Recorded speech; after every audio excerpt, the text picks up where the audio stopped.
welcome back to Getting to Know You. Special edition this week. I have 3 people that we are going to talk to today. We're going to talk to Leah Seeley, Chris Dwyer, and Michael Duffy that make up the social action subgroup of the Facing Racism group of St. Catherine's and St. Sebastian's, which is pretty cool. We've never had a 3-person panel before, but when I started talking to them, they said, we've been doing all our work together. It would make sense for us all to talk together. And I thought, makes sense to me. So hello, Leah, how are you? Good, thanks, John. Hi, Chris, how you doing? I'm doing great. Thanks for having me. Absolutely, absolutely. Hi, Michael, how are you doing? Oh, I'm fine. Good. So just so people can get a feeling for who you all are, Leah, would you mind telling us about yourself and who you are and what you do in life? Great. Yeah, I wasn't born here. I was born in Omaha, Nebraska, so I speak Midwestern. And from there, grew up Presbyterian, met my husband, John, in college. We got married, and a week later, served 2 years with Jesuit Volunteer Corps in Belize, which I attribute to a lot of my formation. They call it Novitiate for Life, and I think it's pretty apt billing for the program. From there, we lived in Washington, D.C. for several years and worked for the Jesuit Volunteer Corps, and then moved here to Milwaukee. John works for the Jesuits, the Midwest province. And the last 5 years, I've either been in an internship for spiritual direction. I'm a spiritual director. And then the last couple of years, I was at Sacred Heart in their master's theology program, and speak very highly of it. So if anyone is interested in doing a lay program for systematic theology, it's a great program. And our very own Pat Russell is there too from SEBS. He told me about it at Irish Fest and I was hooked. And I have a great cohort and I'm still working with them. Shanidra Johnson runs the cafe at the cathedral, and during pandemic, we've been there every Sunday making sandwiches. So yeah, so that's a little bit about myself all up until now. And then we do have 3 kids. They're all young adults. 2 of them are out of the house, and they all went through the day school. Very good. Leah, I have follow-up questions. Where did you serve when you were a JVC? Yeah, so we were in Belize in Central America, Belize City. They have a Jesuit all-boys school, and that's where John taught theology. And I was at a girls' school for underserved women. I had a 1-room classroom, so I taught all subjects, and I probably learned a lot more than they did. But we had a great experience there. We learned a lot about how we live our life now, which I would like to think it's very simple, filled with faith and social justice and building community. And that's what I think church is all about. That's interesting. The last interview that I did was with Dan Hallahan, and he said that same thing, coming from a Capuchin background, that value of simplicity has been very important to him and kind of guided his life. And then here you're saying that again. That makes sense. I got to know you in a little unorthodox way. You and I got to do cone patrol. We did the morning drop off at St. Sebastian School when I was a new parent and you were the veteran, and you showed me the ropes of how to navigate a grade school parking lot in the morning. You were a great student, John. You really took to it right away. Yeah, well, when I showed up on time, it was okay. Yeah. And you look great in orange. Yes, my cone costume I got to pull out sometimes. That was fun. Hey, Chris, thank you for patiently waiting. Can you tell us about you? Sure. Yeah, so I'm originally from Milwaukee. And I went away to college, and after college, I also did Jesuit Volunteer International.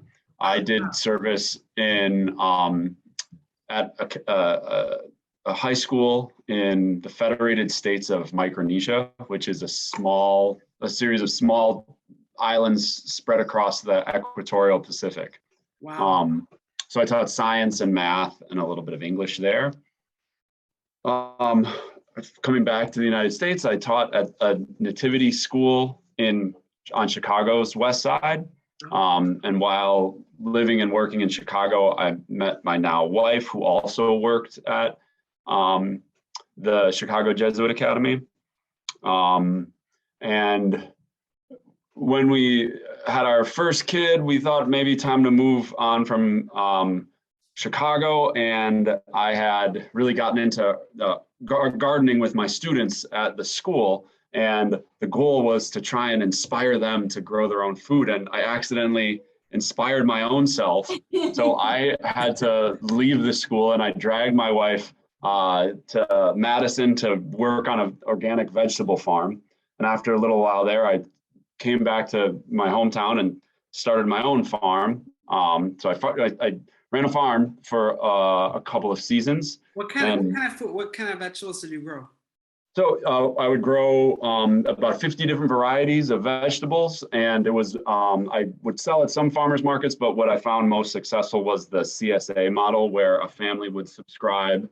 A lot of neighbors on 49th Street and the surrounding St. Seb's area would sign up for a basket, and I would deliver weekly whatever was in season. So yeah, so it was about March from about St. Patrick's Day to Thanksgiving was farming for me. And then in between, I had taught science at Mesmer High School. I taught at Catholic East Elementary School for a little while. So, bounced around a little bit. Right.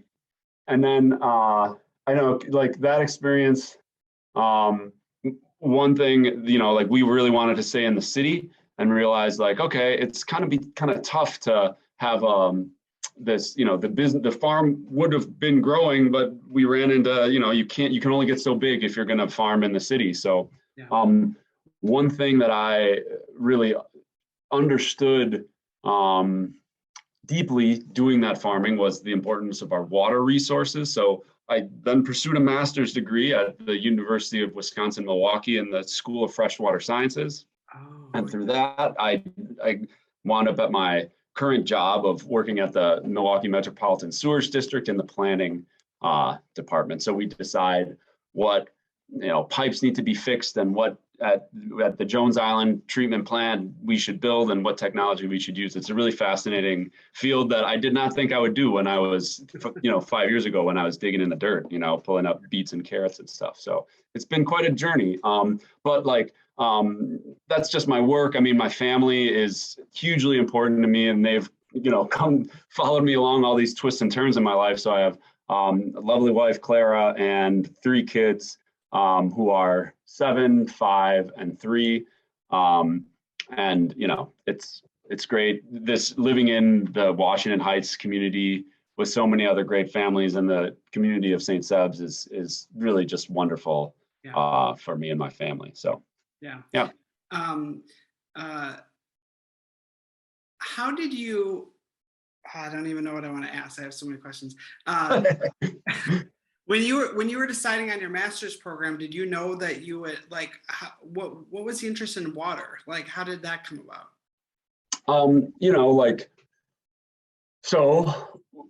Well, it goes back to.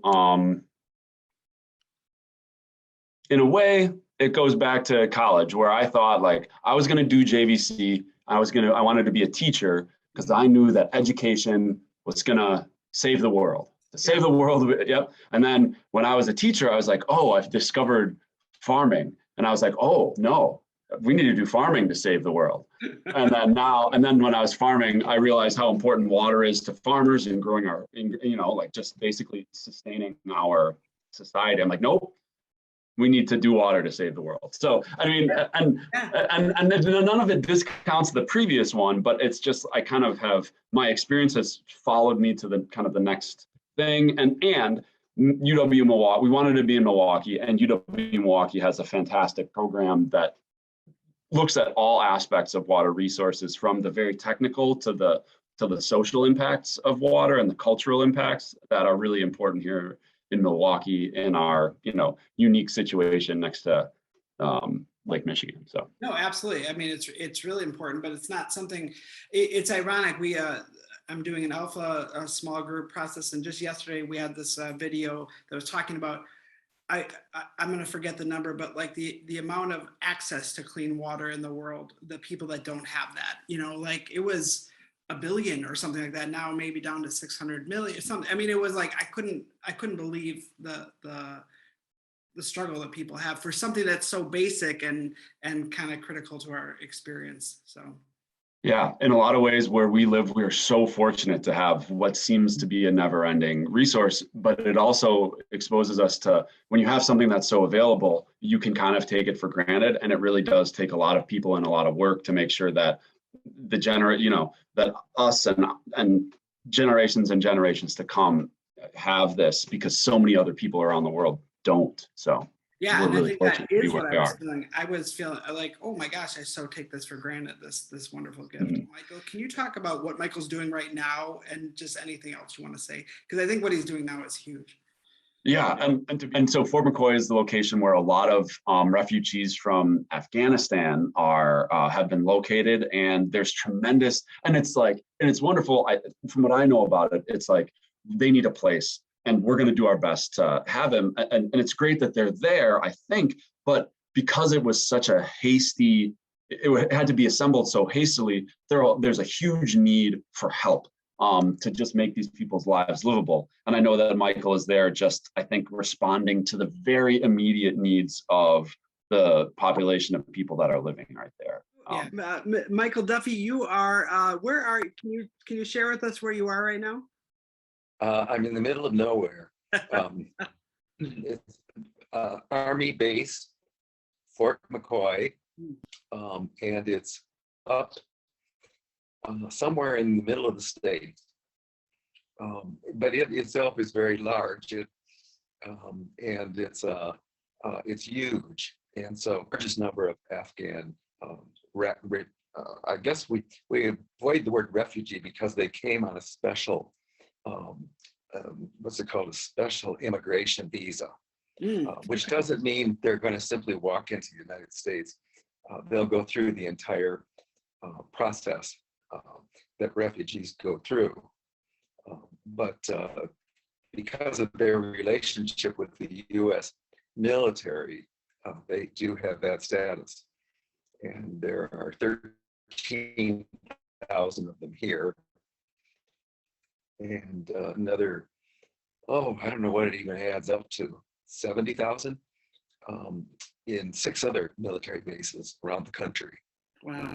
All waiting and hoping that they will have a chance to be resettled. So that will engage lots of people in a lot of communities. Here in Milwaukee, Lutheran Social Services is what's called a resettlement agency. So they, it's they who will receive a 48-hour notice that X number of Afghans are arriving at Mitchell. And then they hopefully will have housing available, even if it's just an Airbnb for 2 nights, until they can move them into something more permanent. So in that regard, I hope St. Sebastian's parishioners will be able to be part of the assistance network, because they will need a lot of different services, and those we wouldn't expect any one sponsor to be able or to be required to do doctor's appointments, groceries, government offices, English language classes, and who knows what else. Let me take I do want to talk more about it, but let me back up and first, in case people don't know much about you, can you just tell us about you, who you are? You're Professor Emeritus at Marquette University and very involved in the Center for Peacemaking. What would you like the group to know about you? Yes, that was my identity. That is my identity. I still work with the Center for Peacemaking on a limited basis.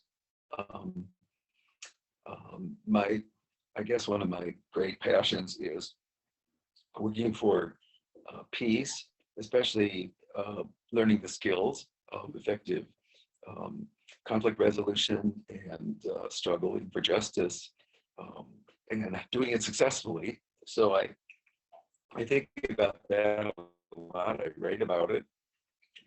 I recently published a book called War No More,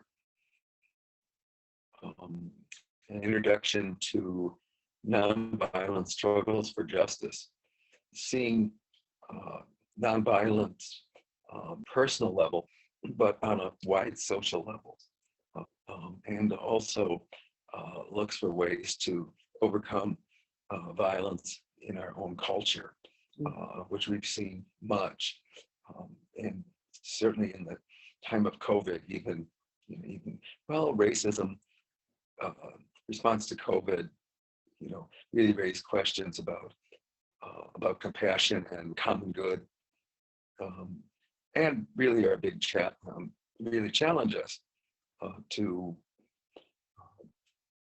converse with each other, and to overcome this polarization we see.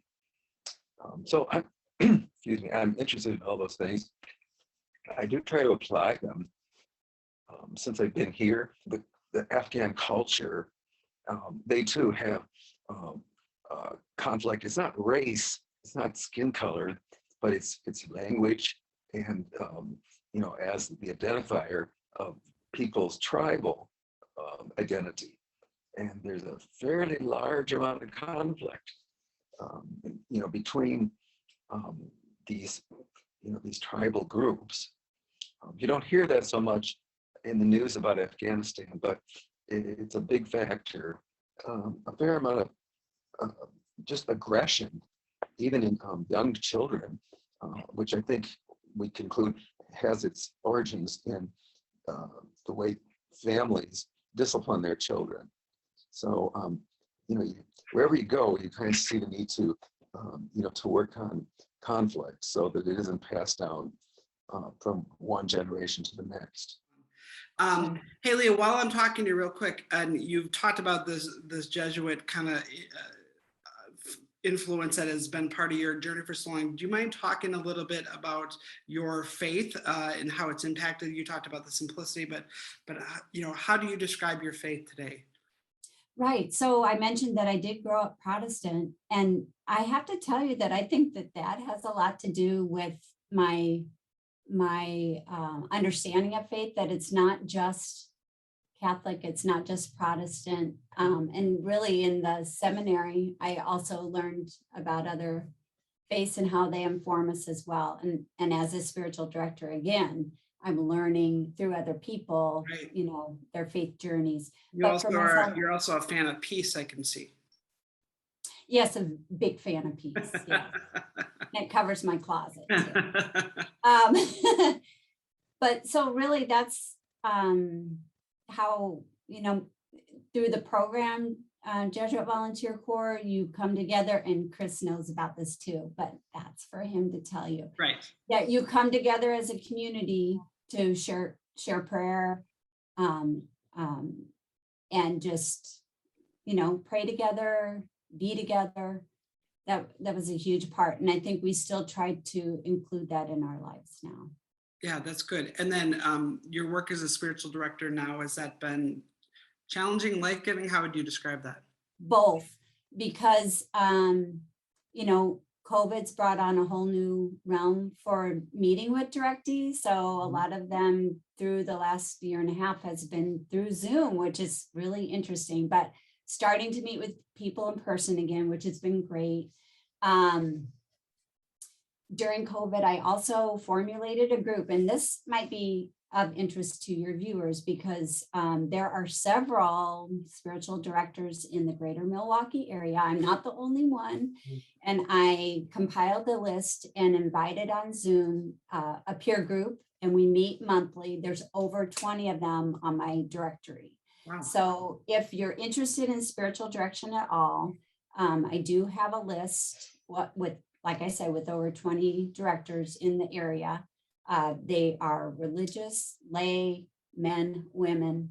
So really, we have a little descriptor paragraph. So I think anyone could No, that's find awesome. that. I recently have had people ask me about that. And so this is good. So if people are looking for that, we can connect you to Leah, which is awesome.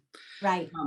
Leah, I'm going to ask you one more question, and then I'm going to move on to Chris. And the question is, the three of you are working on the social action group. What have you done, and what has that meant to you?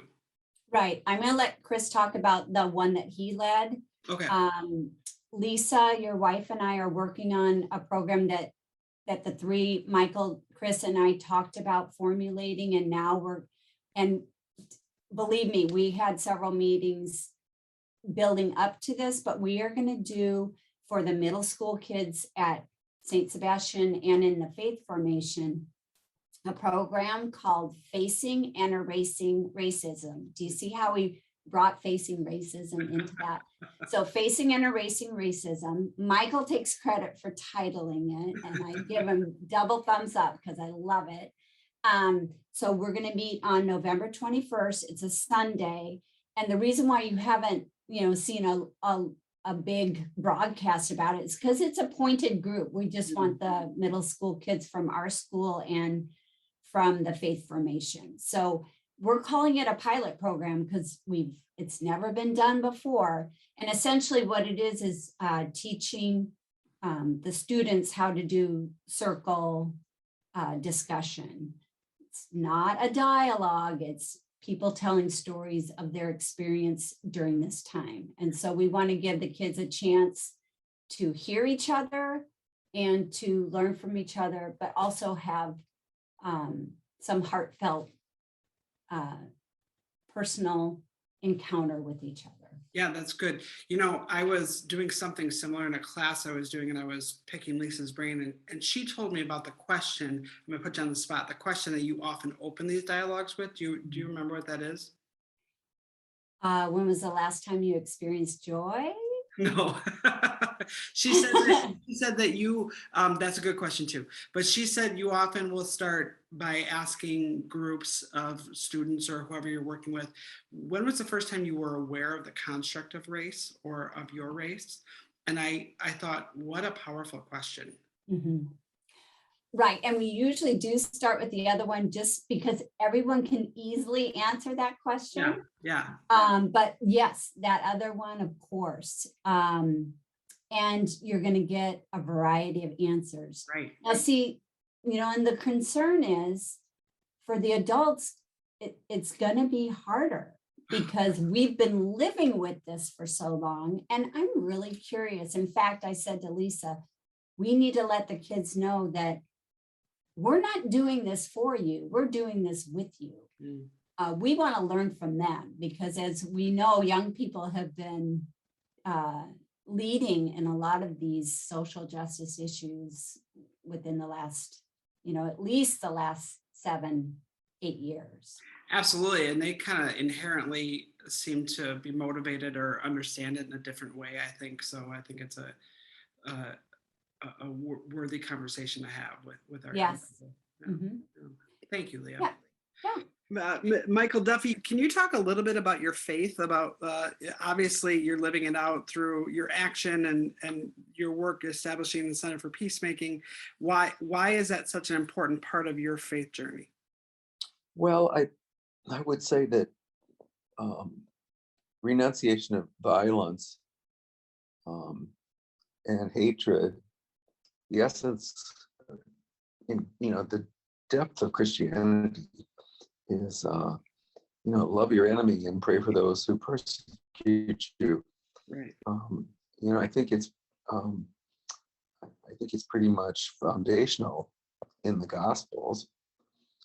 So I've always felt that that was pretty much non-negotiable. Mm. And that it also is the way of Jesus in the Chris, it sounds like, I mean, like you have been very just open to where you've been called next. I mean, not everybody has that kind of trust. Would you say that about yourself? I mean, I try to, and I think that was, so one of the things about Jesuit Volunteer Corps is you have to, you kind of sign on, and you are open to being sent where your need is, where the need is. And that was something that was really attractive to me, because it's about, and over and over and over again, in all of my life experiences, I've been taught that that letting go of control of the next, is a really, really valuable thing, and so hard to do.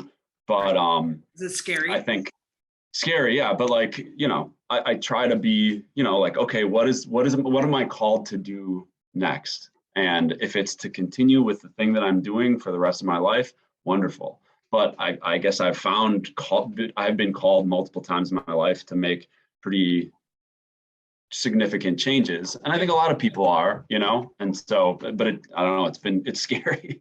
Yeah, but it takes trust, I guess. Well, especially when you have a family, when you have, little ones, like all of a sudden, I remember there was like a shift inside myself where I was like, yeah, I'm going to go fix.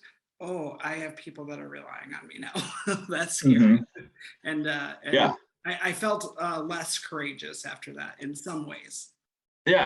And I think, okay, so a couple of things I think of when you say that is like, it has been, but first of all, my wife is amazing. It makes it easier to take risks when, you have a community around you that's going to support you, right. Like, family, neighborhood, parish, and so on and so forth. And then the other thing is, yeah, like I wouldn't anticipate myself going off to live in Micronesia again, now that I have little kids. But I think part of this, my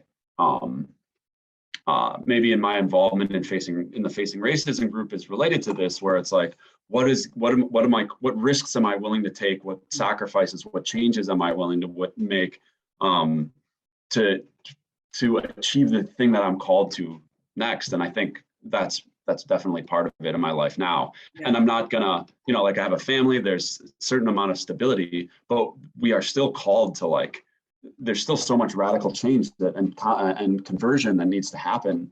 Right. So yeah, right. and yeah. Is that I was going to ask you why you joined the Facing Racism Committee. Is that what motivated you, or what would you say about why you're? Well, I had I went to my interest in racial justice issues goes back a long time. I went to Milwaukee Public Schools, being one of the only white people in my school, and seeing how different the lives of a lot of Black people in Milwaukee are, left a real strong impression on me throughout my whole life. So it's always been something that's been in me, but obviously in the summer of 2020, I think, like a lot of people, it was like, just feeling like things are not okay is not okay anymore. And what was great was that there's this already existing really energetic group of people at St. Sebastian's that were thinking and talking and praying together about it. And so it was like, it has become a real outlet for me to, I don't know, feel like I'm participating in making things better in some way. And connecting with people like Michael and Leah helps, because they're pretty awesome too. Yeah, absolutely. And it is about that, like, I could sit and think on my own or whatever, but like that community aspect of it is so important. And really, it's just impossible to do by yourself. We have to make change as a community, and this. All the Michael and Leah and all the people in Facing Racism group are really like creative and energetic and generous with one another. And it's been a real blessing to be a part of it. Yeah. I just would feel bad if I didn't go back and ask you this pointedly. Everything you're saying, clearly your life is informed by your faith. And you've talked about it, but I wanted to ask you more directly. Can you articulate the role of faith in your life and what that's meant to you? Yeah. So I think I'd say I'm strongly influenced by the Jesuits. I went to MPS and then I went to Marquette High, which is a Jesuit high school. And I was like, and we're all the other kids that had come from a Catholic school were like, oh, church, I've been there, done that. For me, I was like, this is cool, you guys. Aren't we like excited about this whole Catholicism thing? This is great. And like, so I came to it at the exact right moment in my life. And then Jesuit spirituality, like really influenced me through high school, through after college, I did JVC. After coming to Chicago, I lived in an intentional community based on some of the same values that were in of community, spirituality, social justice, and simple living that we had practiced in Micronesia, and taught at a Jesuit school. So really it's always been it's been interesting because it has always been through this kind of I've never really had my spiritual home be my parish. It's either been my school or this program or this community that I was living in. But now coming back to Milwaukee and being in the St. Seb's area, I'm not part of anything like that. And so it's a new experience for me to have the real center of my spiritual life be my family and be St. Sebastian's Parish. So it's different from what I have experienced in the past, but it's great to, for example, Leah did the same Jesuit volunteer corps program as I did. So we share similar ideas and values and share some spirituality. Right.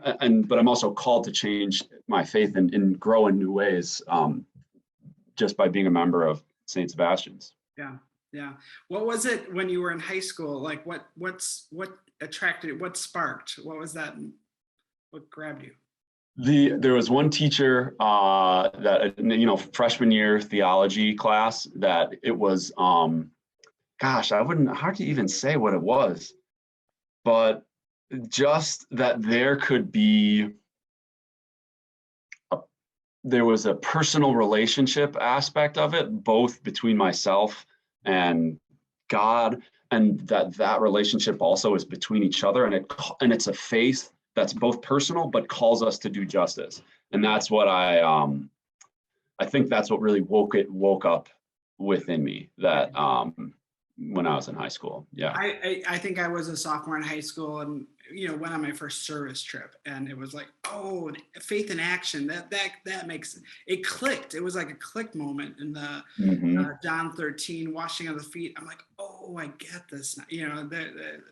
Similar experience. I didn't do JVC, but I'm always in awe of people that do that, especially international. That I'm sure just took so much courage. Maybe it felt exciting at the time, but it was very exciting. And I will say, the simple living and the community, when you go to another country, we almost had no choice but to do that. I really respect the people that live those values living in the United States, where there's so much consumerism, so much materialism, so much else that is available. Right. Where I lived, we kind of were forced to live a simple life because there wasn't anything else. Right. So in a lot of ways, it was harder to practice those things here. So I really respect the people that do it well in our society. That's in a lot of ways antithetical to those values. That makes so much sense to me. I have a relationship to a parish in Peru, and I always talk about how happy they were. And I said, it actually makes sense because they don't have all the distractions we have. All they have is them and God, and literally nothing else. They have nothing else. Mm-hmm. And so it becomes very clear to understand that relationship between, who they depend on. And yeah. Right. Yeah, that's absolutely true. I want to ask you about specifically the work you're doing with social action in the Facing Racism group. Leah talked about one program. What are kind of some of the things that you have worked on? Well, one of the things that I led early on was we wanted to look at there's about a specific legislation. Right. And the first piece of legislation that came up for discussion was this bill HR 40. It's a bill in the U.S. House of Representatives to create a commission to study reparations for slavery. And very quickly through talking with Michael and Leah, we realized it's like, this is we bit off quite a big chunk for the first thing. This wasn't just like something very simple. This was like a huge thing. And so we took a long time in educating ourselves about it.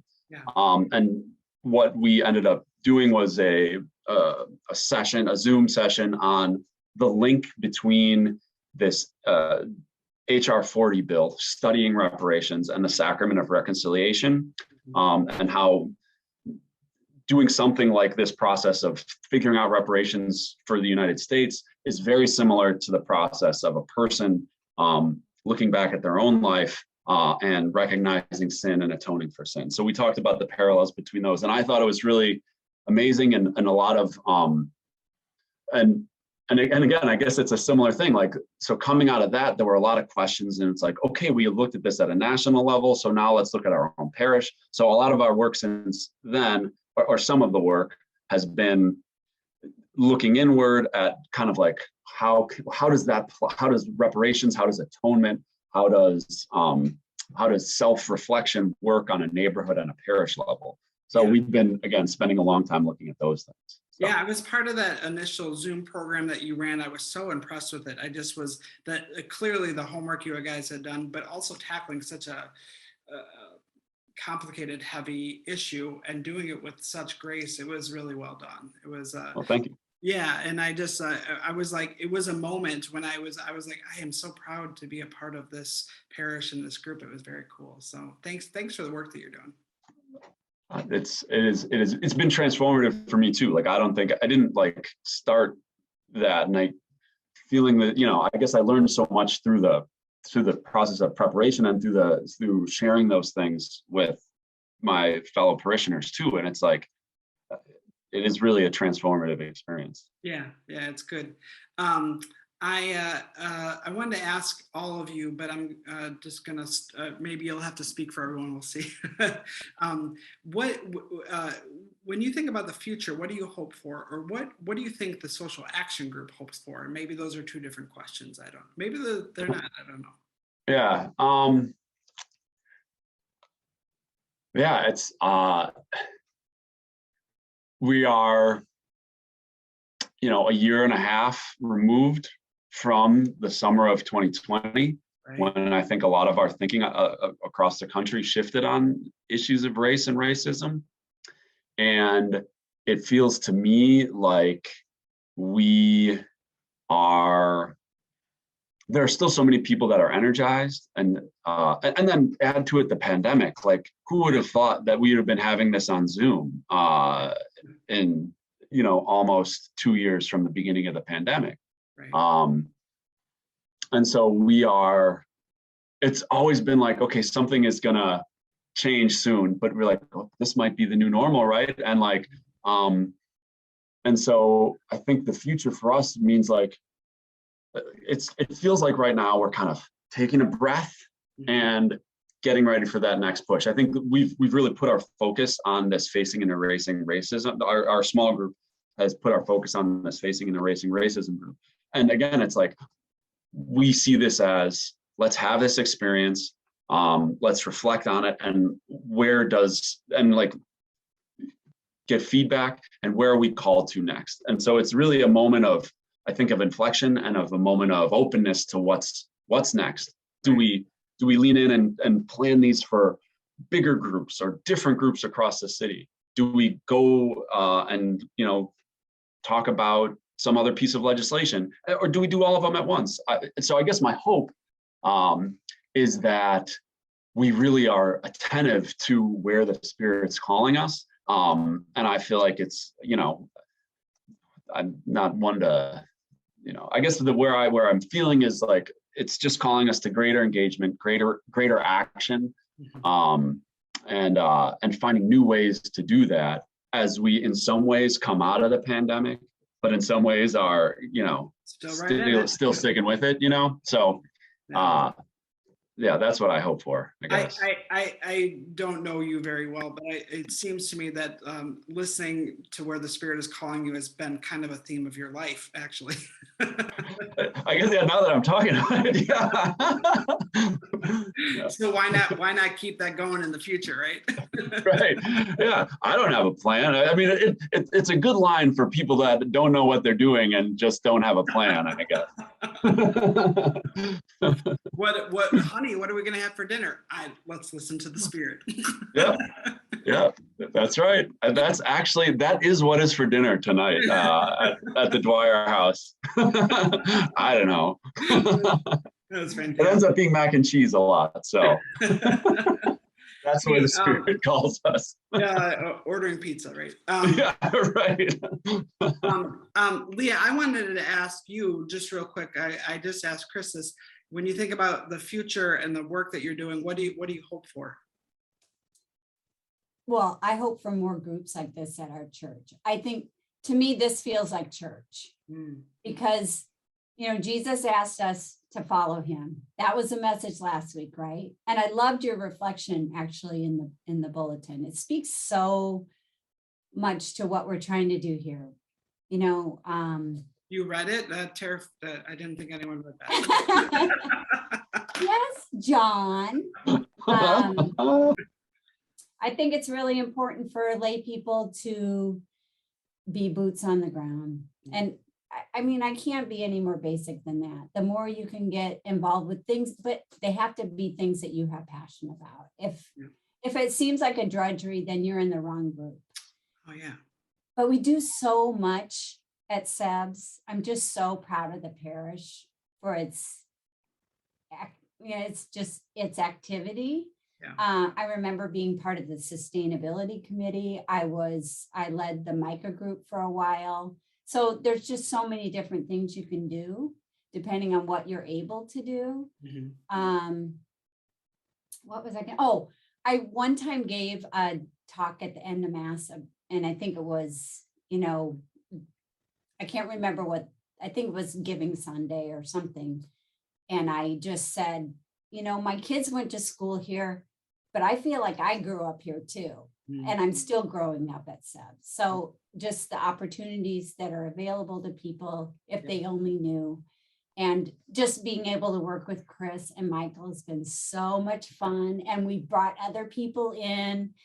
And pandemic or no pandemic, this is a good thing. So it's a wonderful thing. It's a blessing to our whole community. So I'm so great that you're in your spot, John. I'm really, really excited about what you're doing too. I'm having fun. I am. So it feels like the work I'm able to do feels like a blessing to me too. So, and I think that's exactly what you're talking about, is as long as it's not a drudgery, as long as it's life-giving, pay attention to that. Keep doing it, right? Yeah. Right. Leah and Chris, thank you so much. And thank you to Michael too. Thank you for all the work that you do. And it's an absolute privilege to be able to talk to you, and continue blessings on your work together and blessings on your journey. Thank you. Thank you very much.